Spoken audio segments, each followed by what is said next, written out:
রহমান সাহেব ওনার দায়িত্ব নিয়েছেন।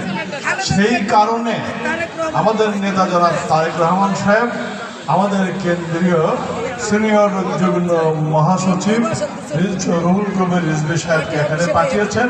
উনি এখানে এসে ওনার মানবিক একটা কাজ করে গেছেন। কোনো রাজনৈতিক কাজের সাথে উনি আপাতত সম্পৃক্ত হবেন না মর্মে উনি জানিয়েছেন। আমাদের উপস্থিতি ছিল ব্যাপক উপস্থিতি উনি দেখেছেন, উনি খুশি হয়েছেন। ধানের শীষের এরিয়া হচ্ছে রাজবাড়ী জেলা, রাজবাড়ী 1 এবং 2 ধানের শীষের। কাজে আপনাদের কাছে আবারও ধানের শীষের প্রতীকে ভোট দেওয়ার আহ্বান রেখে শেষ করছি। খোদা হাফেজ।